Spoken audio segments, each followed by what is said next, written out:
Hey, Kevin. Hey, how's it going? How's it going in Houston? It is good, thank you. Yeah. So I'm here today with our design director at Yardzen, Kevin Lenhart, who's in this beautiful outdoor space in Houston. Looks like a pine grove Yep, between two pines. between two pines. I love it. Well, I'm here in my son Max, my 10-year-old son's vegetable garden with some tomatoes he's grown from seed and some herbs behind me. So very pleasant spot. Found a quiet space to talk to you. So Kevin, we're here because it's Earth Day week and we want to talk about things that our clients at Yardzen can do to restore wildness in their yards, make expressions of sustainability, whatever they may be. So I'd love to just dive in. Absolutely, yes. Okay, cool. So talk to me about native or climate supporting plants. What should homeowners be thinking about? Sure, yeah. Just at any opportunity, really, I always encourage our designers and our clients to be using native or climate adapted plants in whatever design application they will fit, which is virtually any time you need to use plants. These are great plants. They span a huge spectrum of the types of plants we could be using in a design. By climate adapted, we're basically just meaning plants that do well in the place where the client lives, and they're going to offer habitat and not take a lot of water, just like a native plant. So that's really great. They're fabulous to be using. So they've been adapted to the climate over time, is Yes. basically what climate adapted plants. Yeah. They have evolved to feel good in a climate that may not be where they originated, but is similar, and therefore they perform really well, just like a native plant. Awesome. You made that very simple to understand. Let's talk about sustainable materials. What should homeowners be thinking about when they're putting hardscape in their yards, when they're building a new deck? What are your thoughts? What are your tips? Sure. Yeah. I mean, hardscaping, right? It's a huge category. So we'll just focus on decks as an example. There are several choices you can make as a consumer, as a homeowner, when you're going to design and build a deck to make sure that it's done sustainably.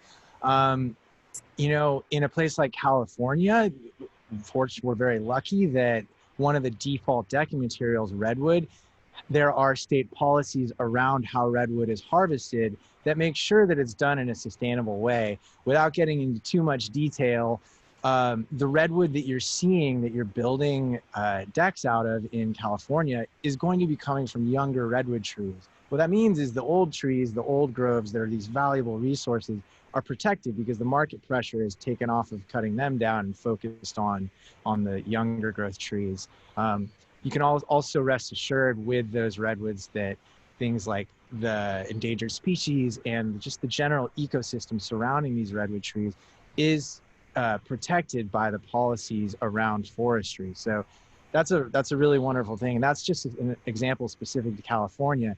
If you don't live in California, one great tip is you can look for wood that has been certified by the Forest Stewardship Council, the FSC. And if you find FSC certified wood, then you know that that wood was raised in a sustainable way. Sometimes it can cost a little bit more, but it's really something that I recommend to our clients to look into whenever possible, because it ensures that your landscaping choices are going to also be supporting sustainability in the broader world. Great. And what about composite decking? What are your thoughts? Yeah, composite decking is interesting stuff. So it is, for those who might not know, composite decking is a decking material that looks quite like wood and is super durable. It's made from partially wood waste, so things like particle woods or sawdust, things like that gets compressed into a very durable product and often blended with recycled plastics. So it can become a sink for these waste products like plastic that's turned into a really viable and strong and attractive building material. It can cost more upfront, but then it doesn't require the same level of ongoing maintenance that you get with your standard wood structures in an outdoor setting. And I've heard that some of the leaders in the composite decking space are actually starting to recycle composite decking. It hasn't been on the market long enough for us to see through these whole cycles because it lasts so long, but it's really confidence inspiring to see that it's starting to be recycled. Absolutely. I mean, what we all dream of is this kind of cradle to cradle cycle, right? To quote Bill McDonough, like it's if products that originate from a waste source are then being recycled again, that's fabulous. Then we're cutting the waste out of the whole cycle. Amazing. So great segue into furniture. We have a partner, Yardbird, that's based in the Midwest, and they're making furniture from recycled ocean plastic. There are also companies that are making wood out of wood materials that are certified by the Forest Stewardship Council. Is that right? Yes, that's correct. Yeah. Great. So when homeowners are thinking about furniture, I feel like historically outdoor furniture has been even less durable than indoor furniture. It kind of lasts for a season and then you not take it to the dump, but you don't have it anymore in your space. What are your recommendations for people when they're sourcing outdoor furniture? I mean, yeah, and if we're talking about sustainability, you know, it being Earth Day and whatnot, a big part of sustainability is durability, right? Like making sure something's going to last. It's getting away from single use and getting into, you know, making an investment into something that you don't need to replace over time. That's often the most sustainable choice you can make. So I think it's really encouraging to see the market shifting in that direction. Very well put. Very well put. The sun is shifting, so I'm losing my shade here. Shifting. Let's talk about heat islands. This is something that actually took me a little while to kind of wrap my head around. Kevin studied landscape architecture. You have a master's degree from UC Berkeley, so you went deep on this in education and then practicing landscape architecture even before joining Yardzen. Talk to us about heat islands and how should people be thinking about them in their yards?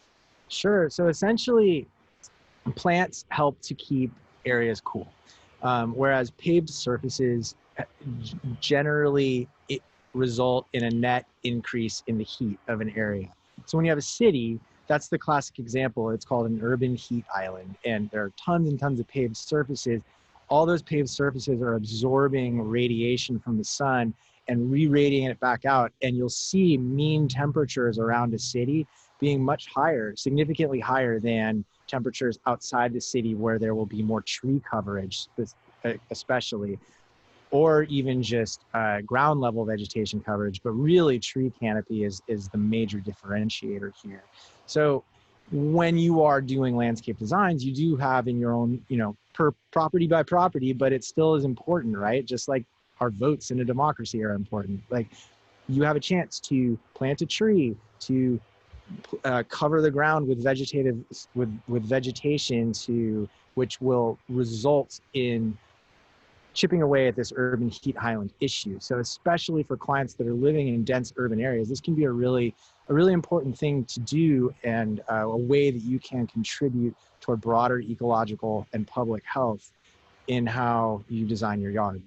I love that. So it's not just about the ratio of hardscaping to plantings. It's about tree cover and just making sure that you're not creating this concentrated area of heat, because obviously the last thing we want to do is contribute to further warming of the planet in our small spaces.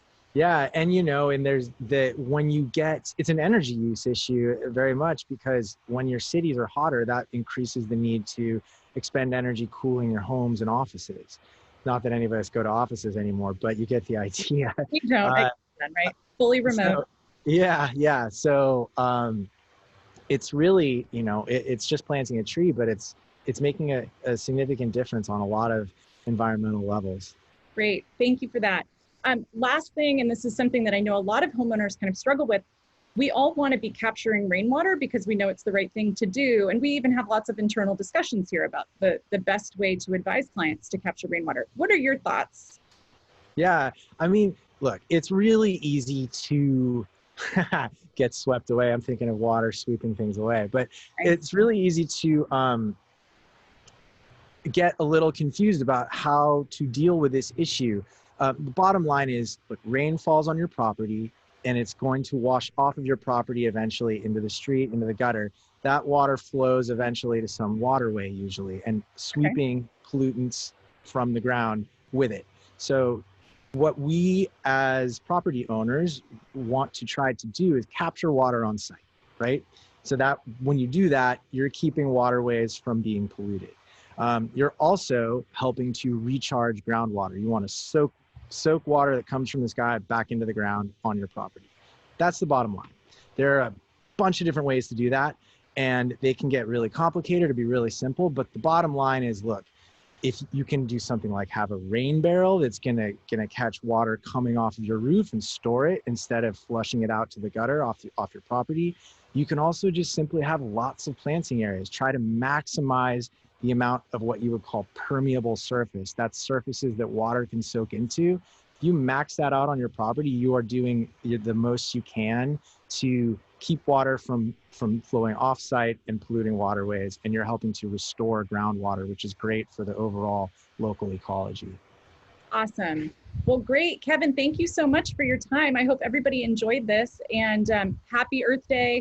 Get out there, plant a tree, you know, whatever your expression of sustainability looks like, let's do it.